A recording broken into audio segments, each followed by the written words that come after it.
Johnny missing 10 points, do you expect to come out with a 10-point win against Wales? You never really expect too much of anything other than it's going to be a really tight tussle. I think the most frustrating thing was at 27-14 or 27-13 that we didn't keep that margin or grow it.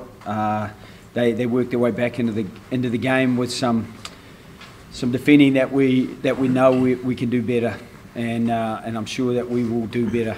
I think Andy Farrell does an unbelievably good job, and I think one of the things about it is that when you do make personnel changes and then you make personnel changes off the bench, we had guys making slightly different decisions. We got a bit disconnected, and it allowed them probably a fair bit of latitude to score tries, and they scored some good ones. Joe, what was I think Johnny was still on the pitch, correct me if I'm wrong, but for Connor stepping up and taking that penalty, what was the discussion that was held on the pitch? Johnny just got a knock. I don't know if you noticed, but he decided he was going to carry today and play like a big man, which he did admirably down in the right-hand corner at one stage, where he picked and went and probably got about 2 or 3 metres forward in the lead up to Cairns' try. So he probably had a bit more contact than he normally does. He did some things superbly. He brought other players into the game. That's one of the beauties of having Johnny there. The timing of his pass to Rob Carney for Rob to break an inside shoulder tackle, and he got a great pass away to Keith Earls in the first quarter, where Earlsy got into some big space with his acceleration, and so he really probably topped it off with this pass to Jacob for the first try. It is a super pass for Jacob really to jog in. So, he showed the full gambit. Unfortunately today his goal kicking wasn't what it normally is, but I guess, to coin a golf analogy, you can be super off the tee, your short irons can be great, but he just didn't quite have the putting game that he normally does. Is there a relief to have another break now before the final 2 games to take stock of what you have and who's there and who's not? Yeah, it's great. I think the way that the championship is run, it is great. Sometimes you get drawn with a really big game in the middle week, and either side of that, it gives you a good preparation window where you can get a game plan together, get clarity about what you're going to do, and then it also gives you, after that big game, a little bit of recovery time. Joe, what particularly pleased you about the tries and how you got it? Was it stuff that you'd worked on in training that had come to fruition out on the pitch? Yeah, I think some of it was from set plays. You would have seen, when Keith went through, or a couple of the other ones.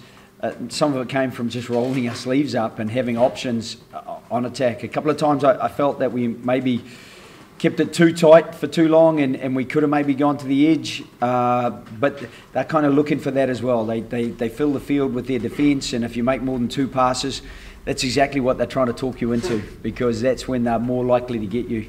Probably the biggest frustration was that we got the ball ripped off us twice in that first half, when we really had some fantastic pressure on and had to go back 70 metres to start again. Rory, 3 from 3, like plenty of pros and a few cons as well within the last 3 games. What will you be looking at before Scotland come here?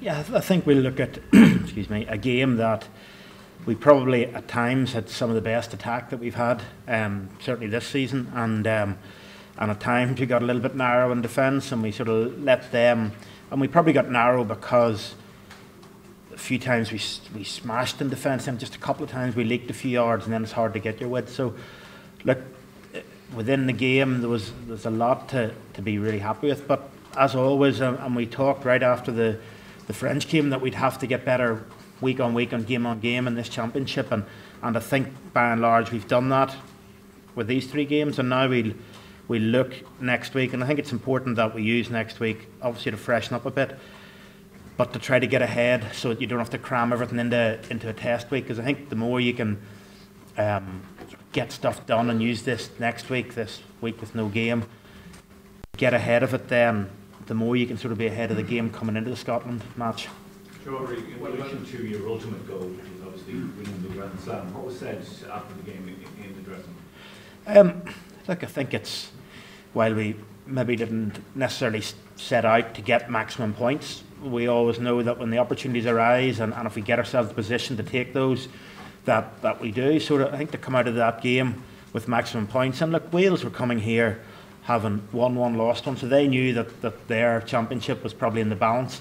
And when you get a team that's desperate to win, sometimes it can be very, very difficult to break down, and it proved that at times, but at the same time, to get the maximum points out of that is something that we're really happy with. And we don't look beyond the next game, and it's boring and it's a bit cliched, but ultimately that is what is really good about this group, is that we don't look. Obviously you have long-term goals and everyone sort of knows where you want to go, but it is all about the next game and how we can now recover in order so we can prepare for it.